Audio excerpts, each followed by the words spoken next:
Good morning guys! It's our day 3 today and sorry kasi medyo namamaga pa yung eyes ko. Sarap na tulog. So we're gonna have our breakfast, free breakfast again by the beach. Madaming choices guys and super yummy talaga.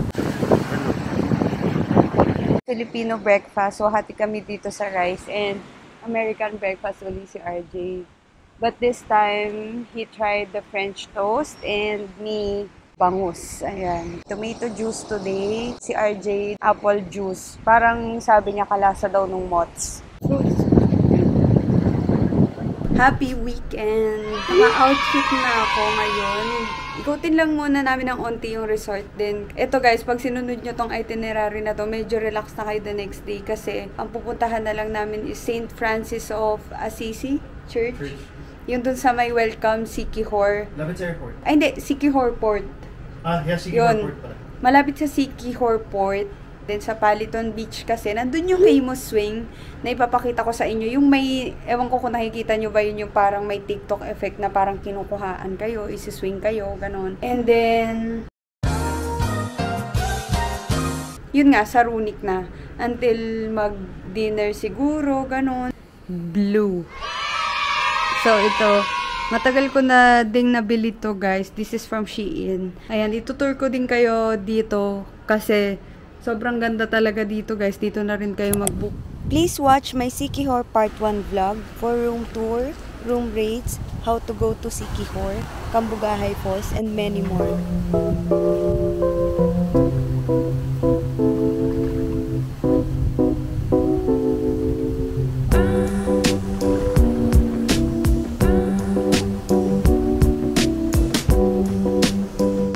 Guys, so paalis na kami ngayon and we're gonna start our itinerary for today. We're gonna have lunch na rin. Siguro late lunch. It's 2 PM pero hindi naman kami nagmamadali. And here's our fit. Yan. Good to go. Comfy lang, guys.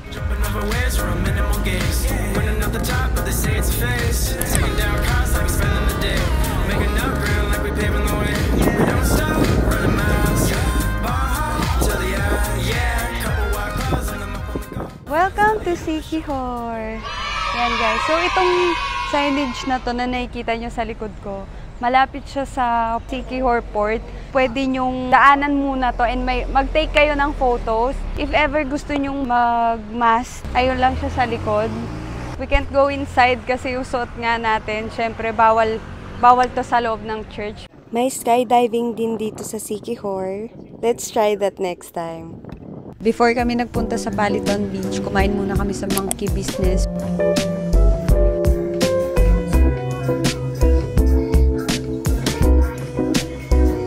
I found this restaurant sa Google when I searched best restaurants in Siquijor. And totoo guys, masarap siya, affordable pa. You can take photos around the resto kasi meron talaga silang spots for that. Aside from masarap na food and sobrang chill na place, generous ang servings nila dito guys, kaya perfecto kung gutom kayo kasi hindi talaga namin naubos. Thai pork belly. Para siyang katsu. Watermelon milkshake. Nasi lemak.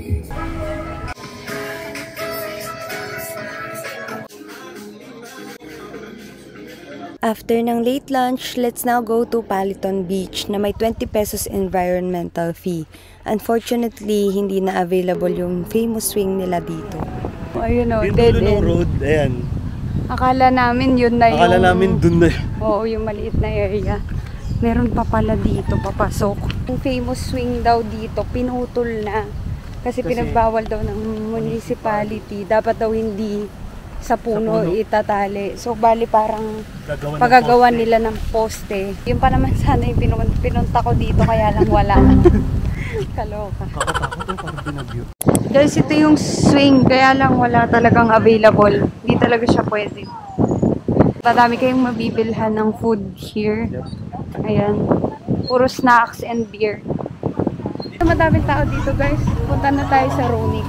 Runic is 1 minute away from Coco Grove Beach Resort. Sobrang lapit lang talaga. Day access is from 11 a.m. to 11 p.m. for 350 pesos consumable na yon. Guys, nung magpunta kami dito, off-peak pa yan, pero sobrang dami pa ring tao. Kaya make sure na may reservation kayo para ma-enjoy nyo. And baka kuha kayo ng magandang pwesto near the pool area. Ang dami pang dumating niya na nag-cancel na kasi nga wala na rin silang mapwestohan. Buti na lang nakakita kami ng pwesto sa may bar area. Kasi dun kami mapapwesto sa may entrance and wala nang view. Guys, naubos na, hindi ko man lang napakita. We ordered drinks na sakto lang dun sa 350 pesos each namin na consumables. Okay, we're now back. Pag pupunta kayo sa Runic guys, magpa-reserve pala kayo doon kasi ayun nga, parang kahit whole day, yung mga nauna doon or nagpa-reserve, syempre sa kanila yung pwesto or sa kanila yung seats. Parang crowded na yung place. Mura na rin. For 350, consumable naman. Yung drinks nila is meron namang less than 300. Okay lang din naman. Doon kami nagstay sa may bar. Pero hindi talaga kami nakapag-swim like we expect. Kasi kahit dumilim na, super daming tao, parang lalo pang nadadagdagan. Kung gusto nyo namang magtuloy pa, pwede naman. So, dito sa Coco Grove guys, taray promotion. Katulad namin kayo na hindi nyo masyado bet yung sobrang daming tao. Pwede rin kayo dito para mag-chill lang or mag-relax yun. Medyo cozy pa kami dito. Dito lang yung, dun yung room namin, no? Doon sa 4th floor yung pinakamataas. Kaya sobrang ganda ng view namin. Babalik lang namin sa room namin and we had dinner ulit sa Annabelle's. Light dinner lang. And we went up para mag-wash up ulit and maghanap na ng kakainan, which is yun nga yung Annabelle's na. Guys, kung gusto niyo ng mura lang, okay din naman doon. Since brown out, hindi na namin na-try nga yung iba. Hindi namin na-check kung ano yung food nila doon, ganyan. Pwede kayo mag-motor, tuk-tuk na nga ang tawag din nila dito sa tricycle dito. Pwede rin kayo mag-rent ng car. Good night! See you tomorrow! Good morning guys! Today is our last day and we're gonna have our breakfast, free breakfast again dun sa baba. Tapos, we're gonna take photos din. Parang ito na yung pinaka-pictorial namin. And to Bod Marine to do snorkeling and free diving din. Here's our fit. Ito guys, parang ginawa ko lang tong cover up. Medyo matchy kami ng na naka-pink din. Kain na tayo. Breakfast! We ordered 2 Filipino breakfast na para parehas na kaming naka-rice kasi 2 days na kaming tig-half rice. Pero grabe nakakabusog kaya hindi ko sure kung mauubos ko today yung in-order namin. Ang flight namin is 5:40 p.m. pa naman. Oo, yung seaport pala kasi merong 1 p.m., merong 2 p.m. So, yung 1 p.m. guys, yun yung fast craft. Yung 1 p.m. sa Montenegro Lines. Then yung 2 p.m. yung normal lang. Garlic longganisa. And, ayan, coffee, apple juice. Yan, kasama na talaga yung mixed fruits palagi. Si RJ corned beef. Breakfast by the beach.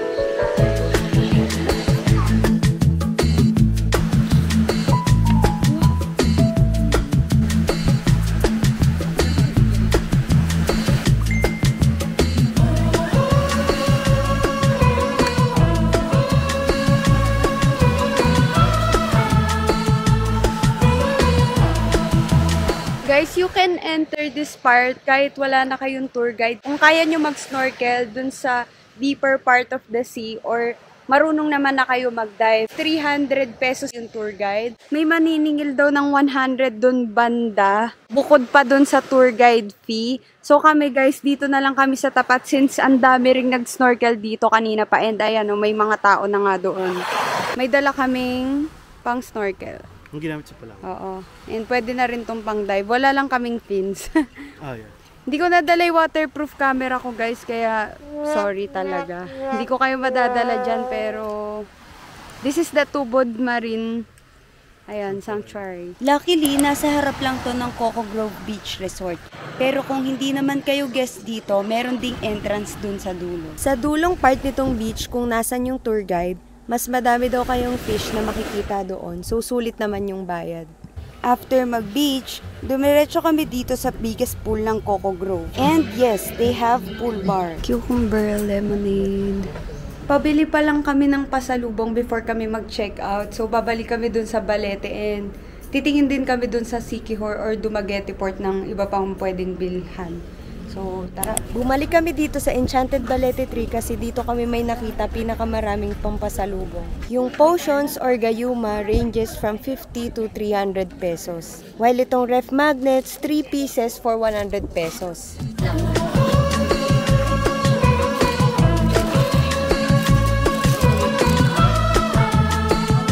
We were looking for dried fish pampasalubong but unfortunately wala nang dito. Kaya we bought shirts, ref magnets, banana chips, and barkiron na lang.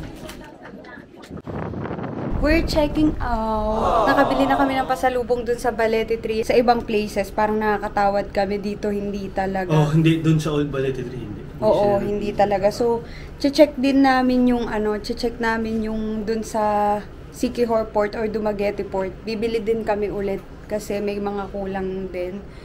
And ayan, pa-check out na kami. It's already 12. Titake na namin yung 2 PM na ferry na lang ng Montenegro Lines. And depende kung aabot kami dun sa Fastcraft. Daghang salamat, Siquijor!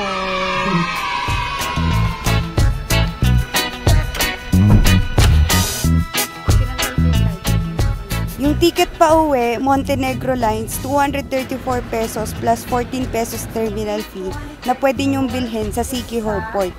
Always prepare cash for tickets kasi they don't use GCash dito.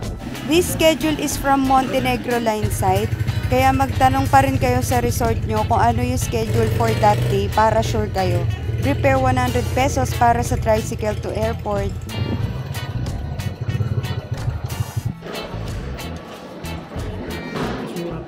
Guys, mas mura pa yung t-shirt dito. Oo, pero Dumaguete nga lang. Mas mura kasi yung nandun sa Balete na bilihan ng pasalubong. 300 isa nitong mga shirt na to. So, pampasalubong lang namin. And may dried mangoes dito for 120. Yung banana chips doon is 100 pesos. So, parang mas cheap dito. Yun. Kayo, depende sa inyo kung saan nyo mas gustong bumili. Pero yun yung choices.